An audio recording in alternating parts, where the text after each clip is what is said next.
మన ఇంటి లక్ష్మీ అమ్మవారికి పూజించుకొని ఎన్నో ఇంట్లో పూజలు చేసుకుని చక్కగా మనందరికి కూడా లక్ష్మీదేవి లాగా తయారయ్యి చక్కగా ఇంట్లో ఉంటాము.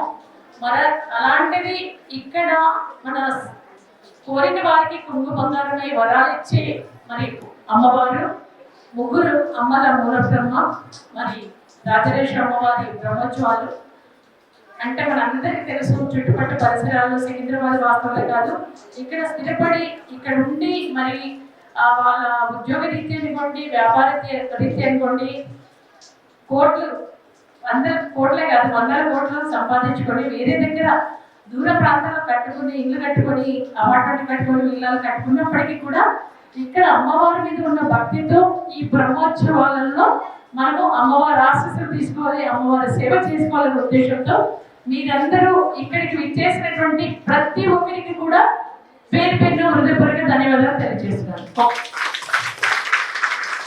అన్నిటికంటే ముఖ్యం ఏంటంటే ఇక్కడ ఈరోజు రాగానే ఆ వైబ్రేషన్స్, ఆ పూజ, ఆ పవర్ అనేది తెలుస్తుంది.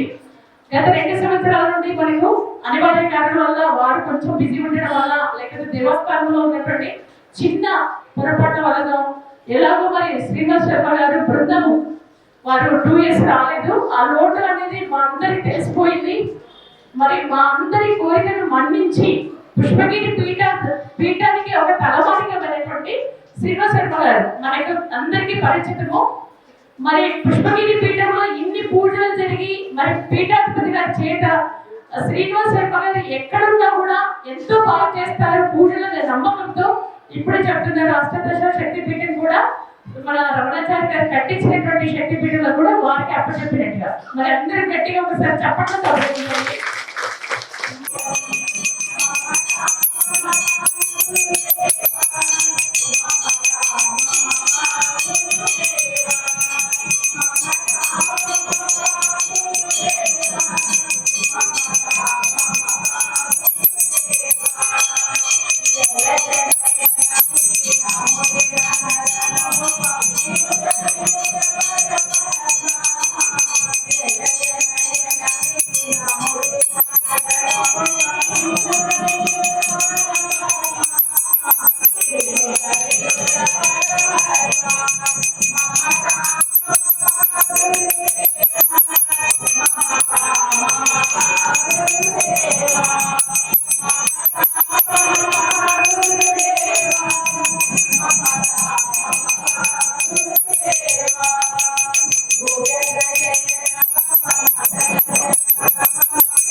శ్రీ రాజరాజేశ్వర దేవాలయం సికింద్రాబాద్ కుమ్మరిగూడ శ్రీ పండితారాధ్య మంటములో బ్రహ్మోత్సవాలు కని విని ఎరగని రీతిలో అత్యంత వైభవంగా కన్నుల పండుగగా ఈరోజు రెండో రోజు శుక్రవారం పురస్కరించుకొని అమ్మవారికి లక్ష పూల అర్చన మరి భక్తులు ముందుకు వచ్చేసి తేలుకుంట జగన్మోహన్ రావు మహాలక్ష్మి గారు ముందుకు వచ్చేసి దాతలుగా వారు ఈరోజు లక్ష పూల అర్చన చేశారు.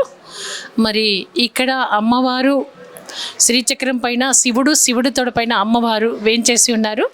మరి కోరిన వారికి కొంగు బంగారమై వరాలిచ్చే రాజరాజేశ్వరి అమ్మవారికి ఇక్కడ మన సికింద్రాబాద్ పరిసర ప్రాంతాలే కాదు జంట నగరాల నుండి ఇతర ప్రాంతాల నుండి కూడా అమ్మవారిని దర్శించుకోవడానికి వేలాది మంది భక్తులు మరి విచ్చేస్తుంటారు.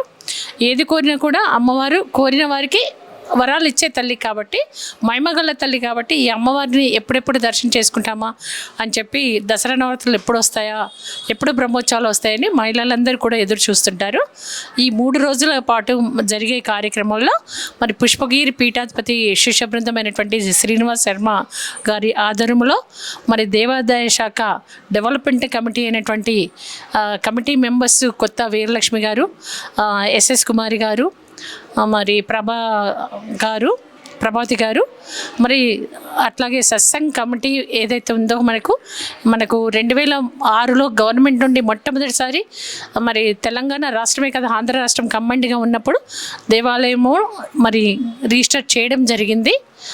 సత్సంగ్ 2006లో శ్రీ రాజరాజేశ్వరి లలితా సత్సంగ్ అని Satsang president Boggaru Vijayalakshmi, general secretary Rukmini garu general secretary, మరి ట్రెజరరు అరుణ గారు, అందరి కమిటీ సభ్యులు అందరూ కూడా సత్సంగ సభ్యులు, దేవాలయ డెవలప్మెంట్ అభివృద్ధి కమిటీ సభ్యులు ఎంతో వైభవంగా ఈ బ్రహ్మోత్సవాలను ముందు తీసుకెళ్తూ ఈ పుష్పగిరి పీఠం బృందం ఏదైతే ఉందో శ్రీనివాస శర్మ గారి ఆధ్వర్యంలో చాలా వైభవంగా జరుగుతున్నాయి.